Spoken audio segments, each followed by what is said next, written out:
नमस्कार, मैं हूं कुलवीर और आप देख रहे हैं मेरा यूट्यूब चैनल। सो गाइज़, अभी मैं हूं दिल्ली के लक्ष्मीबाई नगर में और यहाँ पे एक मुद्दा ये है कि जो हमारी धार्मिकता और हमारी आस्था जो है उसको लेकर है। एक्चुअली यहाँ पे एक मंदिर है और मंदिर के बाहर है एक कूड़ा का ढेर और जिसमें ढेर सारी मूर्तियाँ फेंकी गई हैं और जिसमें ढेर सारी भगवानों की फ़ोटोज़ फेंकी गई हैं। बात इसमें यह आती है कि क्या हम अपने माँ बाप की फ़ोटोज़ फेंक सकते हैं? नहीं फेंक सकते ना। तो इसी तरह से हमें अपने भगवानों की फ़ोटो भी कूड़े के ढेर में नहीं फेंकनी चाहिए। तो ये सबसे बड़ा मुद्दा है कि फेंके क्यों जाती हैं, फेंकने का क्या रीज़न है। मेरे ख्याल से जहाँ तक मैं अनुमान लगाता हूँ कि लोग शौक़ से मूर्तियाँ तो ख़रीद लेते हैं, फ़ोटोज़ ख़रीद लेते हैं, सब कुछ ख़रीद लेते हैं, कुछ दिन तक पूजा भी कर देते हैं, टीका भी लगाते हैं और उसके बाद जब उन्हें लगता है कि हमारे घर में जगह की कमी पड़ रही है या मूर्ति पुरानी हो गई है, फ़ोटो पुरानी हो गई है, भाई उसके बाद वो कूड़े के ढेर में डाल देंगे। कूड़े के ढेर में क्यों डालते हो तुम? अपने धर्म और अपने कर्मों को क्यों गुनाहगार बनाते हो? लोग मजाक क्यों उड़ाते? इसीलिए हमारा धर्म का मजाक कुछ लोग उड़ाते हैं क्योंकि ये सड़कों में फेंके हुए होते हैं, कभी नाले में फेंके होते हैं, कभी कूड़े के ढेर में फेंके होते हैं कि जो कि ये सब नहीं होना चाहिए। तुम्हें अपनी अपनी आस्था और पूजा पद्धति का सम्मान करना चाहिए। और फ़ोटोज़ और मूर्तियाँ जब आप लेते हैं तो लेते समय सोच लेना चाहिए कि लास्ट में जब आपका इनसे दिल भर जाएगा, ये आपके घर में पुरानी हो जाएंगे तो आप इन्हें कहाँ रखेंगे या कैसे इनको संभालेंगे? तो कृपया करके इस तरह की कोई हरकत ना कीजिए। जो अपनी आस्था से जुड़े हुए सारे सामान या पूजा पद्धति से जुड़े हुए मूर्तियाँ, फ़ोटोज़ जो हमारे धर्म से हैं, जो हमारे कल्चर से हैं, उनको इस तरह से कूड़े में ना डालें और भगवानों की मूर्तियों की इज़्ज़त करना सीखें। मैं बताता जाऊँगा ना तब। सो गाइज़, इस वक्त हम मंदिर के सामने पहुंच चुके हैं और आपको हम दिखाने जा रहे हैं जो चुन्नी या श्रीफल और भगवानों की जो मूर्तियां होती हैं वो एक कचड़े स्वरूप है, मतलब कचड़े में डाले गए हैं और यही हमने आपको दिखाना था। यू कैन सी, आप देख सकते हैं कि यहाँ पे ये सारी चुन्नियाँ पड़ी हुई हैं और ये श्रीफल पड़े हुए हैं। जैसे कि ये माता की चुन्नी है, ये यहाँ डाली गई है और कई सारी चीज़ें यहाँ पे हैं और यहाँ पे भी देख सकते हैं ये मूर्तियाँ पड़ी हुई हैं, किस हाल में हैं। तो हमें ये कहना है कि हमारा कहना है कि जब आप अपनी पूजा पद्धति में ध्यान रखते हैं और आप महंगी महंगी मूर्तियाँ ख़रीद के बाज़ारों से लेके जाते हैं तो उन मूर्तियों की आप इज़्ज़त करना सीखें, कदर करना सीखें और इस तरह से कूड़े के ढेर में ना फेंकें। तो ये हमारे धर्म और हमारा जो कल्चर है उस पे एक आधार है इसका और ये हमारी आस्था का सवाल है। तो कई लोग इसीलिए इसका मजाक उड़ाते हैं कि देखिए आपकी मूर्तियाँ कैसे छड़ी होती हैं, तुम्हारे भगवान पेड़ों के नीचे पड़े होते हैं। कई लोग हमारे धर्म पे उंगलियां उठाते हैं क्योंकि हम लोग खुद ये गलतियां करते हैं और अपनी देवी देवताओं की फ़ोटो को इस तरह से फेंकते हैं और इस तरह से कूड़े के कचड़े के डब्बों में फेंकते हैं। इवन चुन्नियाँ, ये सारे दिए हैं, ये माता की चुन्नियाँ हैं। माता की चुन्नी ख़रीद के लाते हैं ना आप, ये माता की चुन्नी है जिसे आप कूड़े के ढेर में फेंक रहे हैं। ये बहुत ही गलत बात है और आपको इन चीज़ों को सोचना होगा, सबको सोचना होगा कि किस तरह से आप अपनी आस्था और पूजा पद्धति का सम्मान करें, इन मूर्तियों का सम्मान करें। और बड़े बड़े लोग, ये फ़ोटो में देखिए, ये नीम करोली बाबा हैं और नीम करोली बाबा की फ़ोटो इस कूड़े में और इतनी सारी फ़ोटोज़ यहाँ पे डाली गई हैं। एक टाइम रहा होगा जब इन्होंने शौक़ से इन फ़ोटों को ख़रीदा होगा और अपने घर पे सजाने के लिए, और जब इनका मन भर गया तो इस फ़ोटो को जो है फेंक दिया गया है और कूड़े के डब्बे में फेंक दिया गया है। यहाँ पे बहुत सारी फ़ोटोएँ हैं, ये देखिए, ये फ़ोटोज़ हैं, आप देख सकते हैं इतनी सारी फ़ोटो हैं। ये माता रानी की फ़ोटो हैं और ये बहुत सारी फ़ोटो हैं, कुछ अनगिनत हैं। मतलब ये मूर्तिज़ आप देख सकते हैं, यहाँ पे ये मूर्ति ऐसी रखी गई है और पूरा माहौल गंदा है। यहाँ पे प्रसाद इस तरह से फेंका गया है। इससे अच्छा तो ये किसी गरीब को खिला देते तो वो भगवान को ही चढ़ जाता, शायद भगवान भी खुश हो जाते। लेकिन इस तरह से इतने सारे दिए और ये सब इतने मतलब कूड़े के ढेर में डाला गया है। तो इस चीज़ से आप लोगों को कुछ इम्प्रूवमेंट लानी होगी और अपने दिमाग में कुछ एक नई जागरूकता लानी होगी कि किस तरह से आप अपनी आस्था और पूजा पद्धति की ओर एक सकारात्मक तरीके से देख सकें। तो ये बातें जो यहाँ पे दिख रही हैं, जो हरकतें यहाँ पे हो रखी हैं, ये दोबारा हम नहीं चाहते कि इस तरह का हो। हमारे समाज में ये मैसेज फैले कि हम अपने देवी देवताओं की मूर्तियों की कदर करना सीखें। तो चलिए यहाँ पे हैं पंडित जी, और थोड़ा सा पंडित जी से बात करते हैं। पंडित जी काफ़ी सारे टाइम से यहाँ पे हैं, सालों से यहाँ पे हैं, तो उनसे पूछते हैं थोड़ा सा। सर आपका नाम? जी, मेरा मदन मोहन शर्मा। मदन मोहन शर्मा जी। सर ये जो मंदिर में आप रह रहे हैं, कितने समय से आप यहाँ पे पंडिताई कर रहे हैं? मुझे 25-26 साल हो गए। 25-26 साल। तो सर आपने कोशिश तो की होगी लोगों को अवेयर करने की? बहुत कोशिश की। अच्छा। बहुत कोशिश की, और यहाँ पर वो बोर्ड सब कुछ लगा के देख लिया, यहाँ पर अच्छा चबूतरा बनवा करके। जी जी। और उसको ऐसा कि यहाँ पर कोई साफ़ सुथरा रहेगा तो कोई नहीं फेंकेगा ऐसी चीज़ों को। फिर भी लोग आते हैं, हम देखते हैं तो मना कर देते हैं उनको कि यहाँ नहीं डालो, यहाँ नहीं डालो, तो फिर भी लोग ज़बरदस्ती से रात को चुपचाप डाल जाते हैं चोरी से। अच्छा। जब अपना सेंस करते हैं तो उस समय कोई देखता नहीं है, आकर के यहाँ पर चुपचाप फेंक के चले जाते हैं। अब इनको हम उठाते कहाँ ले जाए, क्या करें। बहुत सी जगह ऐसी खोद के ज़मीन में गड्ढा करके भी यहाँ पर दबाया ऐसी चीज़ों को कि पानी डाल करके उनको विसर्जन कर दें। जब आपने अपनी आंखों से उनको ये सब करते हुए देखा होगा, उस वक्त टोका होगा, तो उन लोगों का रिएक्शन क्या था? कोई तो लड़ने आ जाता था, तुमको क्या मतलब है वहाँ इन चीज़ों से, वो तो मंदिर के बाहर का है पीपल का पेड़। जी।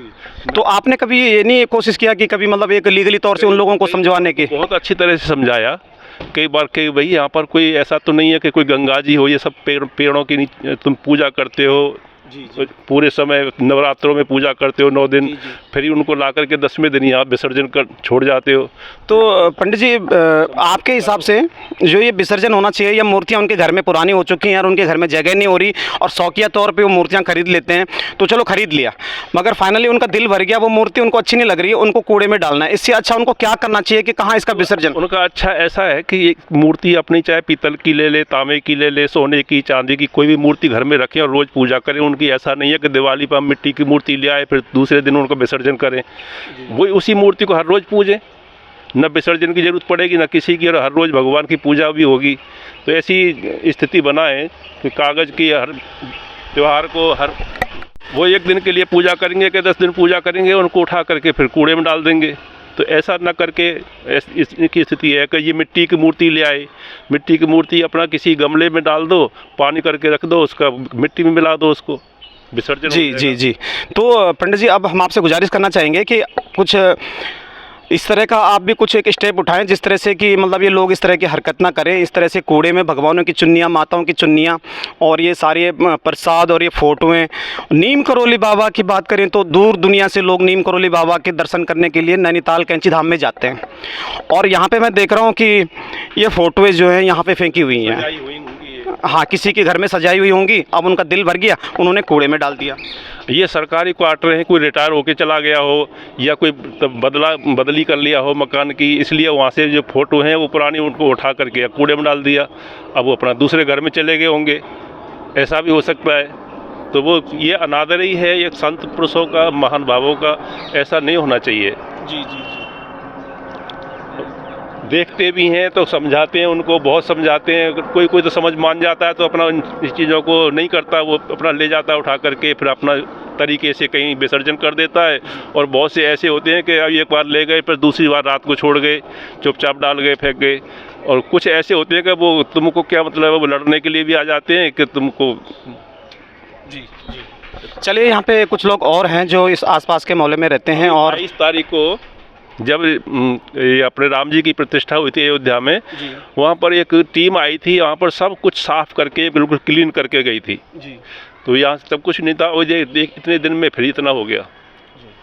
पूछते हैं यहाँ पे कुछ स्थानीय लोगों से कि उनका क्या विचार है इस मामले में। सर जो ये मंदिर है, मंदिर के बाहर ये कचरे का ढेर है यहाँ पे, और यहाँ पे लोग बड़े शौक से मूर्तियाँ वगैरह खरीदते हैं, राइट? मूर्तियाँ वगैरह खरीदते हैं और उस वक्त तो खरीद लेते हैं, लेकिन जब उनके घर में शायद जगह कम पड़ जाती है या उनका दिल भर जाता है, उनको कुछ दूसरी मूर्ति लेनी होती, तो सीधे कूड़े के कचरे के ढेर में डाल देते हैं। लाइक माता की चुन्नियाँ हैं और ये सब श्रीफल, प्रसाद, मूर्तियाँ, नीम करोली बाबा की फ़ोटो हैं। तो क्या आपके हिसाब से ये लोग जो कर रहे हैं सही कर रहे हैं, या आपका क्या कहना है इस बारे में? नहीं, लोग तो गलत ही कर रहे हैं। हम तो कई बार बोलते भी हैं लोगों को कि भाई ये यहाँ मंदिर है, मंदिर के सामने गंदगी मत करो। फिर डिस्पेंसरी है, डिस्पेंसरी में स्वच्छता जरूरी है। जी। तो लोग मानते नहीं हैं। सर आप जो जी सर, ये तो सर बिल्कुल सही बोल रहे हैं। ये 2-3 दिन साफ़ होता है, फिर मतलब दूसरे दिन आके भर देते हैं पूरा। ये सब मतलब वो वहाँ पे लोग झाड़ू उड़ू लगा के जाते हैं, उसके बाद पूरा मतलब भर उर के यहाँ रख देते हैं। तो यहाँ पे तो गंदे फैलाते रहते हैं बहुत ज़्यादा। अब ऐसे भी इन लोग का ये भी नहीं, यहाँ बगल में पता है मंदिर है, मंदिर के बगल में यहाँ पे सब कचड़े कर देते हैं। ये तो हम लोग साफ डिस्पेंसरी से हम लोग साफ भी 1-2 बार करवाए हैं, फिर भी ये लोग सुनते नहीं। जी, जैसे कि आपने अभी देखा, लोकल स्थानीय लोगों से भी पूछा हमने और पंडित जी से भी बात हुई, तो उनका बीच में एक मेन कहना ये था कि अगर हम किसी से आर्ग्यू करते हैं तो वो उल्टा हमसे पंडित जी से आर्ग्यू करते हैं कि वो ये कहते हैं कि आपको इस चीज़ से क्या लेना देना, हमें यहाँ पे फ़ोटो फेंकने दो। तो आई थिंक मेरे अनुमान यही है कि पंडित जी किसी से ज़्यादा आर्ग्यू नहीं करना चाहते, इसलिए वो ज़्यादा इसमें इन्वॉल्व नहीं होते। तो इसमें कहीं ना कहीं सरकार का भी हाथ बनता है, उनको भी कुछ इम्प्लीमेंट करना चाहिए कि इस तरह से हमारी आस्था और हमारी पूजा पद्धति से जुड़ी हुई जो चीज़ें हैं, लाइक द मूर्तियाँ, फ़ोटो, ये सारे कूड़े के कचड़े के ढेर में ना डालें। तो कुत्ता पेशाब करता है इनके मुंह पर, कितना बुरा लगता है। हमारी हिंदू धर्म का वो घटता नहीं है क्या इससे? कितना लोगों को ये चलते फिरते वो कहते हैं, मेरे से नहीं कहते हैं, देखो ये हिंदू धर्म हो रहा है, ये सनातन धर्म का ये हाल हो रही है। जी जी जी, कितना बुरा लगता है। ये तो बहुत मतलब एक शर्मिंदगी की बात है कि हम हिंदू हैं और तुम पूजा आस्था में ध्यान रखते हो और आप ही इन चीज़ों की बेकदरी कर रहे हो, इतने से बेइज्जत कर रहे हो, और दूसरे जो समुदाय वाले हों इसका मजाक उड़ाते हैं। तुम उनसे कभी बात करो तो वो आपके मुंह पे कह देंगे कि नहीं, तुम्हारे देवी देवता तो ऐसे ही कूड़े में फेंके होते हैं, तुम्हारे उसमें तो इतने देवी देवता होते हैं। तो फिर वहाँ पे एक मतलब एक रिटेलिएटर जवाब देना बहुत मुश्किल पड़ जाता है। तो इन लोगों को ये बात सोचनी चाहिए, समझनी चाहिए कि हम कर क्या रहे हैं, अपने देवी देवताओं का मजाक उड़ा रहे हैं, इतनी गंदगी में फेंक रहे हैं, तो कितनी सारी चीज़ें यहाँ पे फेंक रखी हैं। जी, देखो ना कितनी बुरी हाल कर रखा है, देखो किस तरीके से। नहीं, ये देखो यहाँ कूड़ा इस पे, अभी देखो 2-3 ट्राली यहाँ से भर भर के उठवाई है मैंने। अच्छा, हाँ, और फिर वैसे बस देखो ढेर का ढेर फिर लग गया यहाँ पे। जिस दिन अब भाई सवेरे सफाई करवाओ, शाम तक फिर ढेर लग जाता है। पूरी कॉलोनी यहीं पे सारा कूड़ा फेंकती है, इतना गंद मचा रखा है। और जो बोल दो कुछ तो लड़ने को आते हैं। अच्छा, कहते तुम्हारे लड़ने को आते हैं। हाँ, लड़ने को आते हैं, कहते तुम्हारी बाउंड्री के अंदर थोड़ी ना ये। अच्छा, हाँ, तो आपने कभी कोशिश नहीं की कि पुलिस के थ्रू उनको रास्ते में लाने की, या पुलिस को बता के कंप्लेन करके कि ये लोग यहाँ पे मूर्तियों को फेंकते हैं और ये कचड़ेदान में फेंकते हैं? नहीं, पुलिस कोई नहीं सुनाई करती इस पे। अच्छा, पुलिस कोई सुनाई नहीं करती? नहीं करती है। ये कई बार ही कह चुके हैं, वैसे भी पुलिस वाले खुद ही आके देखते हैं, उनके सामने फेंक के जाते हैं। अच्छा, हाँ, इस पे पुलिस के सामने ही फेंकते हैं लोग और पुलिस वाले चुपचाप रहते हैं, कुछ बोलते नहीं हैं? वो कहते हैं ये तो यह आस्था की बात है, इसमें हम कुछ नहीं कह सकते हैं। हाँ, वो ला के ही फेंक देते सर। तो जैसे देखा कि पंडित जी ने अभी साफ साफ बोला और ये सारी चीज़ें आपके सामने बोली गई हैं, तो इस तरह से अपने दिमाग को बदलो, अपने समाज को बदलो और अपने आप में जागरूकता लाओ और अपनी आस्था की तरफ एक मजबूत बनो और सच्चाई से आस्था निभाओ। एक ढोंग दिखाने का कोई ज़रूरत नहीं बनता इसमें, कि जिस तरह से यहाँ पे लोग ढोंग दिखा रहे हैं, किस तरह से यहाँ पे मूर्तियाँ फेंकी हुई हैं। धन्यवाद आज के लिए, और फिर मिलेंगे अगले सेशन में।